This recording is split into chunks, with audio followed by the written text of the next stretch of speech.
Hello, कसे आहात सगळे?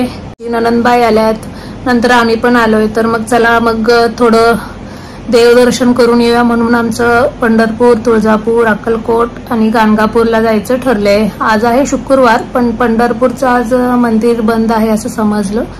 सो आम्ही डिसाईड केले आज आहे देवीचा वार, तर पहिल्यांदा तुळजापूरला जायचं, नंतर अक्कलकोट, गाणगापूर करून रिटर्न घरी यायचं.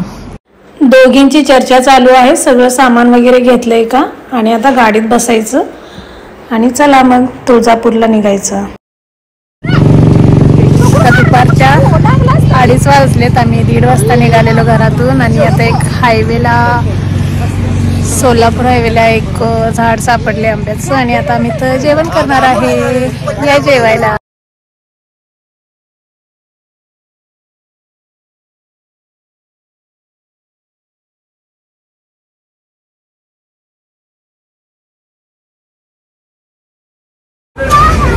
आम्ही आता सोलापूर तुळजापूर हायवेला इथं सलगर अमृतुल्य चहा पिण्यासाठी थांबलोय.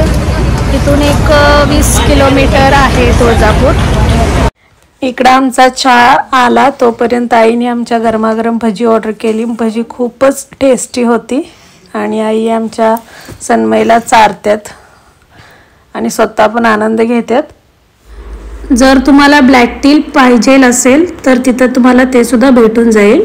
फायनली आम्ही तुळजापूरमध्ये पोहोचलोय. हा तुळजापूरचा घाट आहे.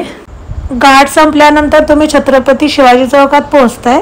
नंतर दीपक चौक, तिथं तुम्हाला गाडी पार्किंग करून चालत जायचंय मंदिराकडे. जर तुम्ही तुळजापूरमध्ये पहिल्यांदा जात असाल तर तिथं सिक्युरिटी सुद्धा अवेलेबल असतात. तिथं तुम्ही इन्फॉर्मेशन विचारू शकता, ती तुम्हाला गाईड करतील व्यवस्थित. तिथं बग्गी सिस्टम सुद्धा अवेलेबल आहे, ज्यांची लहान मुलं आहेत, वयस्कर आहेत त्यांच्यासाठी.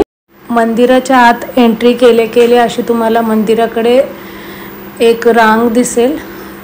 तिथं तुम्ही रांगेत उभा राहून दर्शन घेऊ शकता. आमचा पुजारी होता, मग आम्ही त्यांच्या थ्रूच गेलेलो डायरेक्ट दर्शनासाठी. त्यांनी आम्हाला व्यवस्थित दर्शन वगैरे करून दिलं. आम्ही आता डायरेक्ट दर्शनाच्या रांगेत उभा राहिलोय आणि गरमी भरपूर होती आणि तिथं आमचं छोटे भाचं सन्मईला खेळवतात. मुलं खूप चिडचिड करतात त्या गरमीमुळं, त्यामुळं. आणि तिथं जागोजागी फॅन, कूलरची वगैरे छान व्यवस्था होती मंदिरात, त्यामुळे एवढं काही वाटलं नाही. आणि मध्येच तुम्हाला असं एक पिल्लर दिसेल, तिथं तुम्ही पैसे, कॉईन वगैरे चिकटून तुमची विश मागू शकता. आमचा पण असाच काही ते प्रयत्न चालू होता. हे बघा तुम्ही कसं चाललंय, सगळ्यांचं चिकटवायचं, विश मागायची. पण हे खरं आहे की नाही माहीत नाही आहे. नंतर आम्ही पूजा केली, आमची ओटी भरायची होती देवीला, ते पण झालं आणि आम्ही कंप्लीट फॅमिली देवीची आरती करतोय.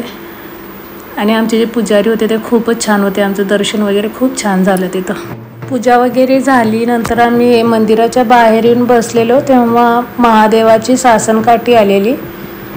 तिथं मग ते त्यांच्या ढोल वगैरे चालू होता, नाचत होती माणसं. आणि नंतर मग तिथं तुम्ही जवळून मी तुम्हाला दाखवते, 1 मिनिट. आणि साईड बाय साईड आमच्या मुलांचं पण चाललेलं त्यांच्या ढोलवर. आणि हे बघा जवळून हे असं देवाचं चालू होतं साईडला आणि आम्ही तिथं साईडला बसलेलो. आणि दीपक चौकमधून आत आल्यानंतर तुम्हाला असं एक मार्केट दिसेल, तिथं तुम्ही शॉपिंग वगैरे करू शकताय. पण जाताना काही घेतलं तरी आत मंदिरात अलाउ नाही आहे. सो बेटर तुम्ही दर्शन वगैरे करून माघारी येताना शॉपिंग वगैरे करू शकताय. हा आहे तो मंदिरचा पुढचा एरिया आहे. तिथं पण तुम्ही सामान वगैरे खरेदी करू शकता.